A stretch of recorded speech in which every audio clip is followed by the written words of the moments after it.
કે જિંદગી રસોડામાં જેની અડધી થઈ ગઈ, ખબર નહીં મારી માં ક્યારે ગરડી થઈ ગઈ.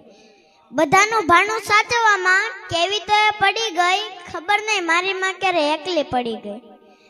બાળકોને ઉછેરવામાં એવી તો એ પડી ગઈ, ખબર નહીં ક્યારે મારા માના ચહેરામાં કરચલી પડી ગઈ. વ્યવહારોને સાચવવામાં એવી તો વ્યસ્ત થઈ ગઈ, ખબર નહીં ક્યારે મારા વાની વાળની લટ્સ ક્યારે સફેદ થઈ ગઈ. કે આજમાં દીકરી બનીને આવે છે અને અલગ અલગ કિરદાર નિભાવે છે, અને ત્યારે જ મારે કહેવું હોય ત્યારે કે જન્મ દેવા માટે માતા જોઈએ અને રાખડી બાંધવા માટે બહેન જોઈએ, વાર્તા કહેવા માટે દાદીમાં જોઈએ અને જીદ પૂરી કરવા માટે માસી જોઈએ, રબડી ખાવા માટે મામી જોઈએ અને જીવન સાથી માટે પત્ની જોઈએ. આ બધા સંબંધો માટે દોસ્ત એક દીકરી જીવતી હોવી જોઈએ. માટે જેના ઘરે દીકરી હોય તે વટતી કે જો મારા આંગણે લક્ષ્મી રૂપી દીકરીનો અવતાર છે.